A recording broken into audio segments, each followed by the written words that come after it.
नमस्कार दोस्तों, स्वागत है आप सभी लोगों का स्पेशल वाली पहली वीडियो। मतलब यहाँ से देखिए, आप समझिए जितनी बातें मैं बनाता हूँ यूट्यूब पे, मैं कुछ भी कहता हूँ आपसे स्क्रीनशॉट दिखाता हूँ, आखिर उनकी वैल्यू क्या है। क्या ऐसा कुछ है मेरी क्लास में जो 1 घंटे की कक्षा में आपको 400 से 500 अधिक मतलब फैक्ट याद हो सकते हैं, वो आपको इस वीडियो में पता लग जाएगा। सर आर एम उपाध्याय के बारे में आपको पता लग जाएगा कि आखिर ये विशेषताएं इनमें पाई जाती हैं कि नहीं पाई जाती हैं। ये दोनों सिलेबस में हैं, आखिर मैं प्रश्न कैसे छांटता हूं वो भी आपको पता लग जाएगा। ठीक से पूरी वीडियो देखना आप। मैं एक बार पहले दिखा दे सकता हूँ। तेरे सेठ की सीबीआई सतर्क है, छोटी छोटी ट्रिक है। मुंशी के बक्से में आतिशबाजी है। मुंशी कहीं भी जाता है, आतिशबाजी बक्सा, उसके पास बक्सा होता है। जब कहीं जाओ, कार से जब जाओ तो रसद ले आना भाई, कार से रसद ले आना। मजनू का लिखा पढ़ी कर लेंगे मजनू के साथ हम। एल्बम और ग्लोब का प्रोफाइल बनाओ, एल्बम और ग्लोब का प्रोफाइल बनाओ। ये मैं कह रहा हूँ कैसे यार, मुख्य परीक्षा में भी ट्रिक का काम करेंगे, तो वो भी इस वीडियो में मैं दिखा रहा हूँ। और ये 3,000 रुपये वाली क्लास है, स्पेशल क्लास है। 2 महीने तक चलेगी 3,000 रुपये में, मतलब 1,500 रुपये महीने ही हुआ। ये लगभग 150 पेजेस मेरे हैंड रिटन होते हैं। इनमें वो नहीं होता जो मेरे नोट्स में दे दिया है, वो तो नोट्स से आपको तैयार करना है। आगे जैसे आगे का क्या तैयार करें, तो अब शुरू करते हैं अपनी वीडियो को। पहले यहां से देख लेते हैं। तेरे सेठ की सीबीआई सतर्क है। तेरा सेठ 63, तेरे सेठ 1963 में स्थापना हुई सीबीआई की। तभी तो कहता हूं प्रश्न ढूंढना पड़ता है। ये सीबीआई की स्थापना पूछ लिया, मुख्यालय पूछ लिया है। सतर्क, केंद्रीय सतर्कता आयोग, केंद्रीय सतर्कता आयोग। इससे जस्ट 1 साल बाद 63, जब 63 याद हो गया तो तुरंत अगले में लिख लें 1964 में स्थापना हुई। दोनों मेंस में आ चुके हैं। स्थापना और मुख्यालय आप बता देंगे, 1 नंबर आपका अतिरिक्त पक्का हो गया। सन बता देंगे, सीबीआई की स्थापना तब हुई और 1964 में केंद्रीय सतर्कता आयोग की स्थापना हुई। प्लस इनका मुख्यालय, दोनों का मुख्यालय दिल्ली में, नई दिल्ली में दोनों का मुख्यालय है। अब किस समिति की सिफारिश के आधार पर स्पष्ट किया? संथानम समिति की सिफारिश के आधार पर। अब मैं कह रहा हूं कि कैसे प्रश्न ढूंढता हूं। दोनों पूछ लिए हैं ना, स्थापना और मुख्यालय। अब यहां से पूछेगा, प्रश्न बनता है ईडी। ईडी प्रवर्तन निदेशालय, प्रवर्तन निदेशालय नोट कर लो आप 1956, कहीं नोट जरूर कर लेना। 1956 में स्थापना हुई है। मुख्यालय यहीं से जोड़ दो, तीनों ही देखिए जांच एजेंसियां हैं, तीनों ही जांच एजेंसियां हैं। अब ईडी भी पैसे से संबंधित लेन देन पे ज्यादा ध्यान फोकस करती है, तब आपको क्या करना है, ईडी का मुख्यालय और याद करना है। अब प्रश्न आएगा तो ईडी वाला आएगा, क्योंकि दोनों वाला पूछ लिया, रिपीटेड किया तो आप कर ही देंगे। संभावित प्रश्न क्या बनता है, ईडी की स्थापना कब हुई थी, प्रवर्तन निदेशालय की स्थापना कब हुई थी, मुख्यालय कहाँ स्थित है। तो मुख्यालय तीनों का नई दिल्ली हो गया, प्लस स्थापना क्या है उसकी 1956 है। BPSC, UPSC, UPPSC, BPSC, RAS, MPPSC, pre की गारंटी से तैयारी। एक भी क्लास मत कीजिए, प्री निकल जाएगा और फैक्ट याद हो जाएंगे मेंस के लिए। संपर्क कर लीजिए मेरे नंबर पे 9997295322। मुंशी के बक्से में आतिशबाजी है। मुंशी देखिए, दुकान पे भी मुंशी काम करते हैं, एक छोटा सा बक्सा लेके ही आते हैं ये लोग। और वकील वकील हो उनके यहाँ भी मुंशी बैठते हैं। मुंशी के बक्से में आतिशबाजी है। इन तीनों शब्द के आगे मुंशी, बक्सी और आतिश, इन तीनों के आगे मीर शब्द लगा लीजिए। मीर ए मुंशी, मीर बक्सी, मीर आतिशबाजी। मीर मुंशी, मीर बक्सी, मीर बक्सी, मीर आतिश। ठीक, तीनों के तीनों जो प्रशासन व्यवस्था है मुगल कालीन, उनमें 3 ये प्रमुख पद हैं। मेंस भी हो रहा है, प्री भी हो रहा है। मीर आतिश, आतिश क्या करेगा, तोप खाना। आतिश, आतिशबाजी, तोप, तोप खाने का अध्यक्ष मीर आतिश। मीर बख्शी सेना का। मीर मुंशी हिसाब किताब रखता था, आदेशों का लेखन करता था, अधिकारी था, उसे मीर मुंशी कहते थे। मुंशी पत्रादि तो ही देखेगा। याद हुआ, आगे चलते हैं। साधारण वाले प्रश्न नहीं है, ये विशेष हैं। जो नॉर्मल थे वो मैंने नोट्स में दे दिए, या अन्य किताबों से आप पढ़ लेते हैं। अब मराठा प्रशासन था, यहाँ के 2 अधिकारी बहुत इंपॉर्टेंट हैं। कार से रसद ले आओ, कार से जाओ तो राशन बात एक ही होती है, राशन ले आना। कारवानिश, कारवानिश किससे कहते थे, राशन व्यवस्था की जो देख रेख करता था उसे कारवानिश कहते थे, रसद विभाग का अधिकारी था। मजनू, मजनू आपने सुना ही होगा, तो मजनू का लेखा, मजनू का लेखा। मजूमदार, आप कहेंगे मजूमदार। मजूमदार, मजूमदार जो था वो लेखा परीक्षक का काम किया करता था। किसका काम किया करता था? लेखा परीक्षक का काम किया करता था। मजूमदार, मजनू का लेखा। मजनू शब्द से आप परिचित हैं, आसपास बहुत सारे मजनू घूमते रहते हैं, उन्हें आप कहते हैं ये लो ये आ गया मजनू। मजनू का लेखा करेंगे, हम लेखा पढ़ी करेंगे, इसकी अकाउंटिंग करेंगे, तो लेखा परीक्षक था मजूमदार। ये भी याद रखने हैं। चिटनिस पहले आ चुका है, पत्राचार, लिपिक, चिट्ठी आदि देखता था। पाटिल, पाटिल भी कई बार पूछ लिया है। ये पाटिल जाति अभी भी पाई जाती है। तो पाटिल क्या था? ग्राम प्रमुख था। पैदल सैनिक, पायक, पैदल सैनिक को पायक कहते थे। नायक जो था वो पैदल सेना की टुकड़ी का प्रमुख था। नायक से ऊपर हवलदार बिठाया, हवलदार 5 नायकों का प्रमुख हो गया। हवलदार से ऊपर जुमलादार बिठाया, जुमलादार 5 हवलदारों का प्रमुख होता था। गल्लीबद्ध, आप प्रश्न जो आएगा वो स्पेशली देख, मैं बता रहा हूं आपको, अगर यहां से प्रश्न उठाते हैं, अगर रिपीट नहीं करते तो इनमें से पूछेंगे। नायक पूछ ही लिया, हवलदार, जुमलादार और गल्लीबद्ध। गल्लीबद्ध के बारे में ये विशेष बात थी कि 40 से 50 खवैयों द्वारा खेने वाली नाव थी। ये 7वां पेज में आपको अगली, ये विज्ञान है, अगली वीडियो में दिखाऊंगा। तो पहले से 1 नंबर से 6 पेज तक देखेंगे। चित्रकला से पिछले 3 वर्ष से प्रश्न नहीं आया है। चित्र इस पैटर्न, ये सिलेबस में है, यहां से 3 साल से प्रश्न नहीं पूछा गया है, ये आपको तैयार करना है। आधुनिक भारतीय चित्रकला का प्रथम चित्रकार थे, बंगाल चित्रण श्रेणी के थे, अविंद्रनाथ टैगोर कहा जाता है। 2 शोकाकुल नारी भित्ति चित्र है, बाघ की गुफाओं में स्थित है, मध्य प्रदेश में। उत्तर प्रदेश राज्य ललित कला अकादमी कहाँ है? लखनऊ में। हमजानामा का चित्रण किसके समय हुआ है? अकबर के समय।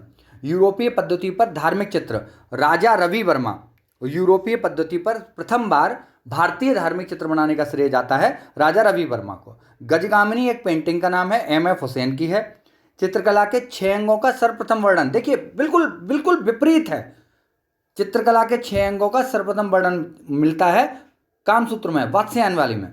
लेकिन आप गलत हो जाएगा पेपर में, क्योंकि आप इसे कोरिलेट कर ही नहीं पाते। यूपीएससी, यूपीपीएससी, बीपीएससी, एमपीपीएससी की प्री की गारंटी से तैयारी के लिए संपर्क करें आरएमयू विशेष क्लास में। शांति निकेतन कला स्कूल आ चुका है प्रश्न, रविंद्रनाथ टैगोर। बनी ठनी के अब की बार पूछे तो बनाने वाला पूछा जाएगा। बनी ठनी किशनगढ़ शैली में, इसकी पूरी कहानी बता देता हूं। ये ना एक महारानी थी और इस राजा का बड़ा प्रेम था भगवान कृष्ण के प्रति, वृंदावन के प्रति। तो राजा और रानी की पेंटिंग्स को कृष्ण और राधा का स्वरूप दिखा के पेंटिंग्स बनाई है निहाल चंद ने। आधुनिक भारतीय पुनर्जागरण का प्रथम चित्रकार कहा जाता है राजा रवि वर्मा को। आगे चलते हैं, क्योंकि यह भी इंपॉर्टेंट है, महाभारत में किस चित्रकार का वर्णन है? तो चित्रलेखा का चित्रकार के रूप में वर्णन है महाभारत में। प्रागैतिहासिक काल में भीमबेटका डिस्कवर किसने किया? प्रागैतिहासिक काल की चित्रकारी भीमबेटका में डिस्कवर किसने किया? प्रोफेसर वांकटकर।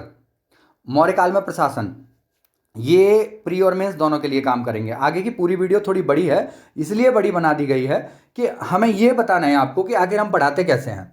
आज राजा मित्र को दुर्ग से लाएगा, ये ट्रिक है। इसमें क्या है? कौटिल्य का सप्तांग सिद्धांत पूरा याद हो जाएगा। सप्तांग सिद्धांत के 7 अंग कौटिल्य ने कौन कौन से बताए हैं, प्लस संबंधित विभाग का अधिकारी। अगर मुगल कालीन प्रशासन व्यवस्था पे प्रश्न आ सकता है तो मौर्यकालीन प्रशासन व्यवस्था पे भी मेंस में प्रश्न आ सकता है, और बीपीएससी के लिए तो बहुत ही इंपॉर्टेंट है। अच्छा, पब्लिक एड वाले बच्चों के लिए भी बहुत इंपॉर्टेंट है ये टॉपिक। तो यहां से कई सारे तरीके से प्रश्न बनता है। तो आज राजा मित्र को दुर्ग से लाएगा।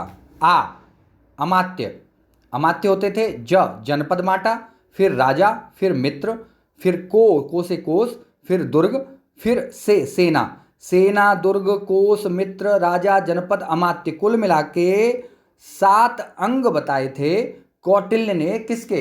किसी भी राज्य व्यवस्था के। तो कौन से थे? अमात्य, ये समय बर्बाद नहीं करता हूं, बहुत जल्दी बोलता हूं, बहुत छोटी वीडियो रहती है, इस बार तो बहुत सारा टॉपिक है, तो 2 बार बात नहीं बतानी है।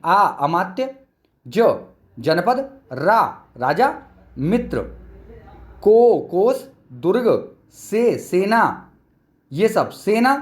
सेनापति होता था। दुर्ग का अधिकारी दुर्गपाल, सीधे नाम है दुर्ग का अधिकारी। मेंस का प्रश्न लिख रहे हैं, दुर्गपाल नामक अधिकारी की नियुक्ति होती थी दुर्ग की रक्षा के लिए। कोस सन्निधाता, कोस के लिए क्या बनाया था? सन्निधाता। मित्र, राजा, जनपद, और जनपदों में बांटा गया था। प्रशासनिक व्यवस्था ग्राम भी स्वतंत्र थे। अमात्य ये रहे, सातों के सातों हमें याद हो गए, तथा अगर कोई विभाग है तो उससे संबंधित अधिकारी भी याद किया है। आगे आ जाते हैं। अमात्य मैंने बता ही दिया, मंत्री होते थे, कोष का प्रमुख सन्निधाता कहा जाता था, और सेनापति या अंतपाल कहते थे। ये अंतपाल सही नहीं है, सेनापति ही सही शब्द है यहाँ पे। अब ये भी प्री और मेंस दोनों जगह काम करेंगे, ठीक है। इससे आगे चलते हैं। चलिए, बस 63 की सीबीआई से करा चुका हूँ। इन दोनों को आपको ठीक से देखना है, प्री और मेंस दोनों के लिए। ये प्रशासनिक सुधार आयोग बहुत ही इंपॉर्टेंट चीज़ है। मेरे देश में प्रशासनिक सुधार, ये प्री के लिए पूरा फैक्ट, मेरे देश में प्रशासनिक सुधार होना चाहिए। मेरे देश में प्रशासनिक सुधार होना चाहिए। मेरे देश मोरारजी देसाई 1966 में पहला प्रशासनिक सुधार आयोग बना।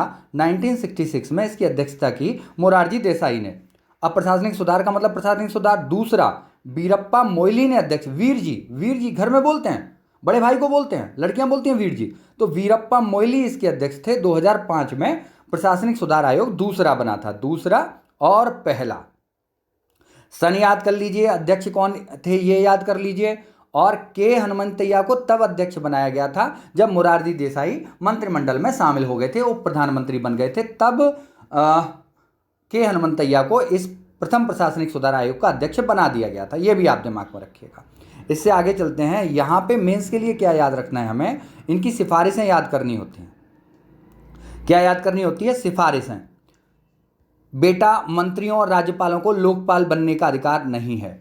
बेटा, मैंने कहा मैं कह रहा हूं मेंस आकर मेरे साथ कैसे जीत सकते हैं आप। अगर प्रश्न आ जाए और 5 सुधार, आपने 5 सिफारिशें लिख दी, स्थापना लिख दी, अध्यक्षता लिख दी, नंबर 8 नंबर का आया, तो आपको 6 से अधिक नंबर मिलेंगे। बेटा, मंत्रियों और राज्यपालों को लोकपाल बनने का अधिकार नहीं है। बेटा मैंने हमेशा इस्तेमाल किया वित्त वर्ष के लिए, तो इन्होंने सुझाव दिया कि वित्तीय वर्ष को 1 नवंबर से शुरू किया जाए। मंत्रियों का आकार, मंत्रिपरिषद का आकार सीमित रखा जाए, आवश्यकता अनुसार रखा जाए। दूसरा सुझाव दिया राज्यपाल का मतलब राज्यपाल को, ऐसे व्यक्ति को राज्यपाल नियुक्त किया जाए जिसके पास लंबा प्रशासनिक अनुभव हो।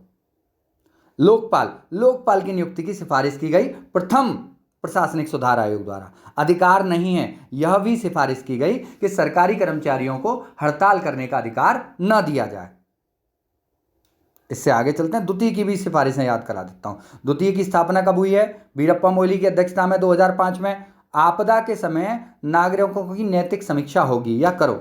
आपदा आई, आपने देखा, कोविड-19 फैला, नैतिकता बची कि नहीं बची, उनकी समीक्षा हमें करनी है। ये ट्रिक है। इससे क्या है कि ये चारों पांचों इनकी जो सिफारिशें हैं वो आपको याद रहेंगी, और प्री और मेंस दोनों में काम आ जाएगा। प्री में कम, मेंस में ज़्यादा। प्री में तो बस आप ये समझिएगा कि फैक्ट पूछ लेगा आपसे।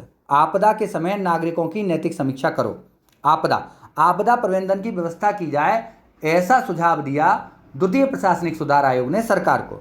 नागरिक केंद्रित शासन रखा जाए, इस ओर प्रयास किए जाएं, ऐसा सुझाव दिया किसने? द्वितीय प्रशासनिक सुधार आयोग ने। नैतिकता, शासन में नैतिकता की बढ़ोतरी की जाए और नैतिकता को शामिल किया जाए, ऐसा सुझाव दिया द्वितीय प्रशासनिक सुधार आयोग ने। समीक्षा के बारे में यह कहा कि जो लोक सेवक नियुक्त हुए हैं उनकी 2 बार समीक्षा, एक 14 वर्ष पूर्ण होने पर और एक 20 वर्ष पूर्ण होने पर समीक्षा की जाए उनके कार्यकाल की। 14 वर्ष पूर्ण होने पर उन्हें यह बताया जाए कि आप किस विषय में अच्छे हैं, आपकी अच्छाइयाँ क्या हैं और आपकी कमियाँ क्या हैं, उन्हें इम्प्रूवमेंट किया जाए। और 20 वर्ष में ऐसी समीक्षा की जाए लोक सेवक की, जिससे यह पता लगे कि उसे आगे नौकरी में रखना है अथवा नहीं रखना है। चैनल आपको सब्सक्राइब करना है। फ्री वाला टेलीग्राम ग्रुप डिस्क्रिप्शन में है, उसे ज्वाइन कर लेना है। जिसको भी ये स्पेशल क्लासेस चाहिए, सभी विषय में करंट जीके मिला के सब मैं तैयार करवाऊंगा, आप ज्वाइन कर लीजिए। 2 महीने के 3000 रुपये हैं। आपको ये जो क्लासेज हैं इसका टाइमिंग नहीं है कि वो लाइव हो गया उसी समय पढ़ लीजिए, कभी भी आप वीडियो देख सकते हैं। Have a nice day, bye.